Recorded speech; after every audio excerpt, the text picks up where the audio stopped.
करमू, कहाँ हो? अर्जेंट है, अभी मिलना है। घर पे आ जाऊं? नहीं, जहाँ हम लोग मिलते हैं वहाँ आ जाओ। मैं बिजली की गति से आ रहा हूँ मेरी बिजली रानी, तू रुक, मैं आ रहा हूँ।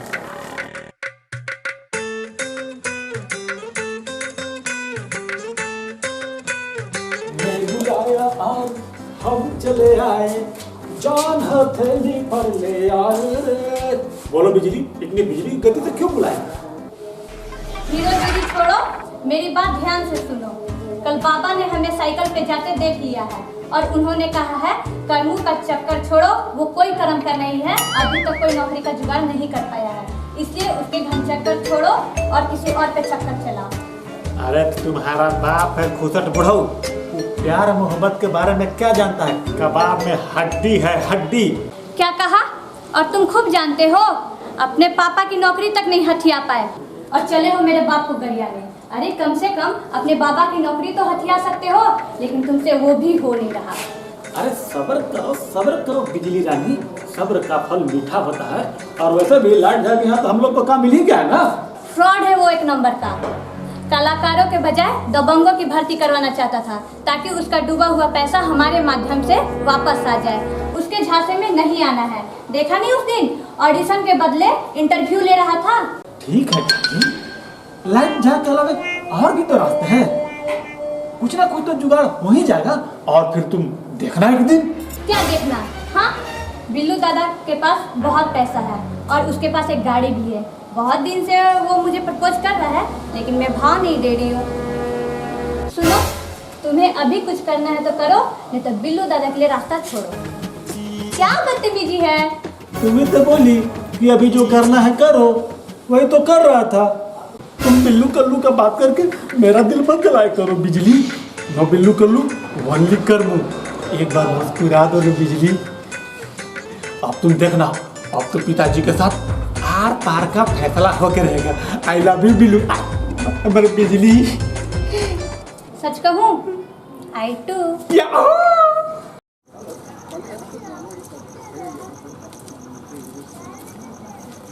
अच्छा हुआ है और उसका तरीका पैदा नहीं आइए और सब शांति शांति। आ रही हूँ, आ रही हूँ।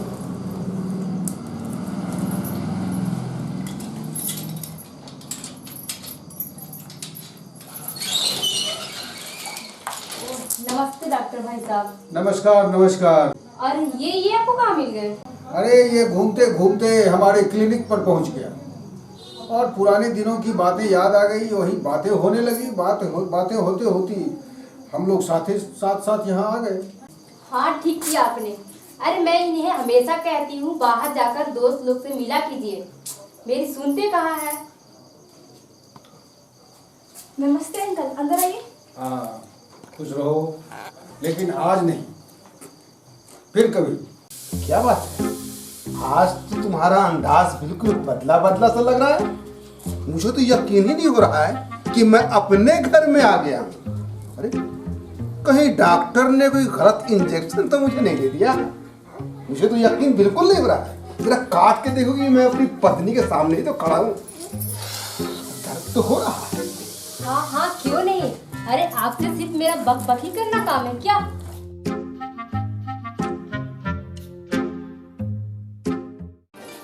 आज आपसे मुझे दिल की बात करनी है।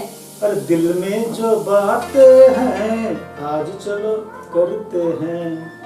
अरे 20-25 सालों में तो आज तक दिल की बात कभी हुई नहीं। आज ऐसी क्या बात है जो कि दिल की बात करनी?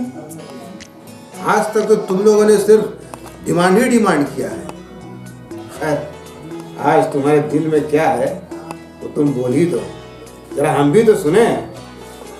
हाँ हाँ, बोलूंगी बोलूंगी। अरे जरा सब्र तो रखो, मैं चाय लेकर आती हूँ, तुम रिलैक्स होकर बैठो। चाय लेकर आती हूँ तब बताऊंगी।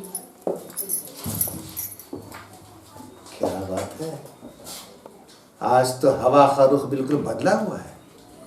ये तो तूफान आने से पहले की अलामत दिख रही है मुझे। ये तुम क्या करो करूँ यहाँ? अरे तुम्हें एम्प्लॉयमेंट एक्सचेंज नहीं गया अभी तक?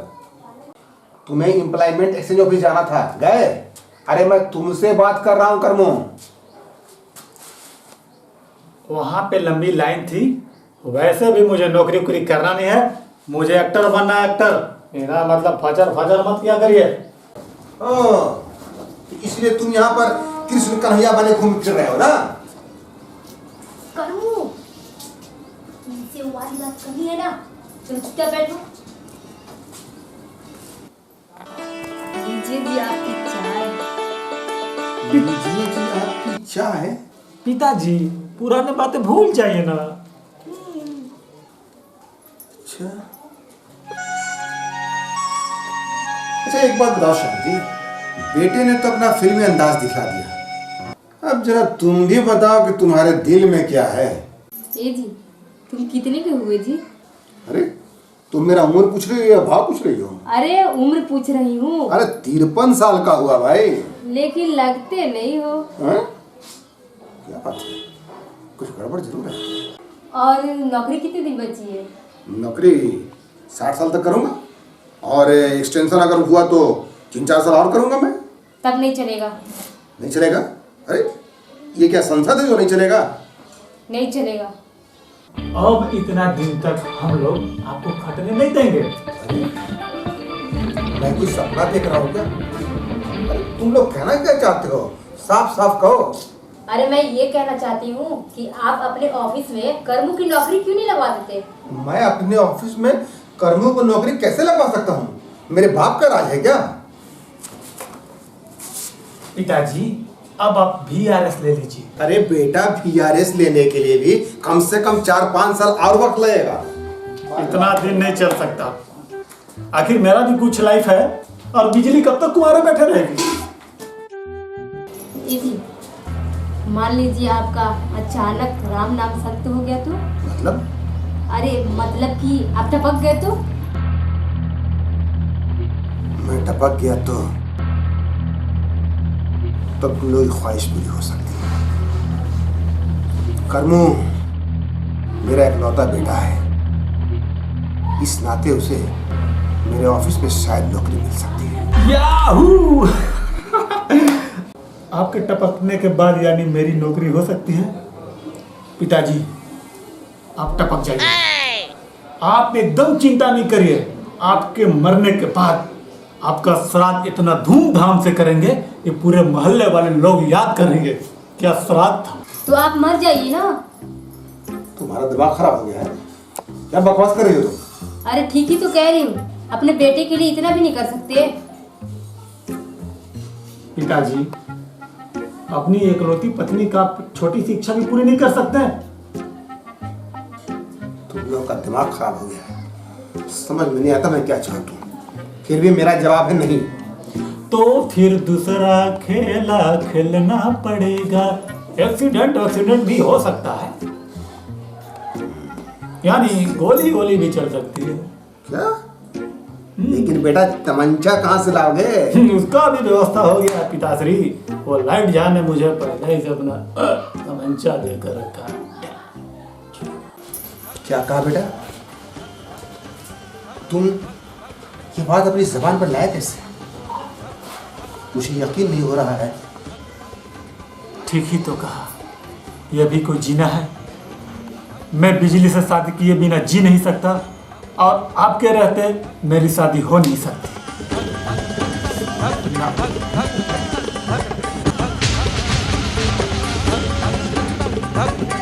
आपको मरना ही होगा पिताजी, आपको मरना ही पड़ेगा।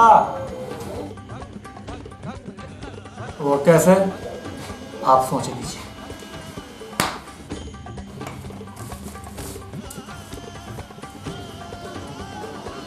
कर्मू, तुम्हारी माँ यानी मेरी पत्नी, इसके साथ तो मेरा खून का संबंध नहीं है। इसने तो पूरी जिंदगी अपनी जिद से अपनी मांगे मनवाती रही, इसलिए ऐसा ये कह सकती है कि तुम मर जाओ। लेकिन तू तो हमारा अपना खून है, तुम ये कैसे कह गए? एक बार भी नहीं सोचा कि मेरे ऊपर क्या बीतेगी। अरे पूरी जिंदगी हमने अपना फर्ज ईमानदारी से पूरा किया, तुम्हारी एक एक ख्वाहिश पूरी की और एक एक रुपया इकट्ठा करके मैंने ये मकान बना, बैंक में कुछ पैसे भी तुम्हारे नाम जमा किए मैंने, ताकि तुम्हारा भविष्य सुधर जाए। अरे जब तुम बीमार पड़ जाते थे, थोड़ा भी तुम्हें बुखार आ जाती थी तो मैं बेचैन हो जाता था, लेकिन तुमने एक बार भी नहीं सोचा, एक बार भी मेरे बारे में नहीं सोचा और कितने आसानी से कह दिया कि आप मर जाइए। पिताजी आप बेवजह इमोशनल हो रहे हैं। मैं कई बार कहते कहते थक गया कि आपके मरने के बाद आपका श्राद्ध इतना धूमधाम से मनाऊंगा कि पूरे मोहल्ले में आपका नाम हो जाएगा। आप बेवजह के परेशान हो रहे हैं।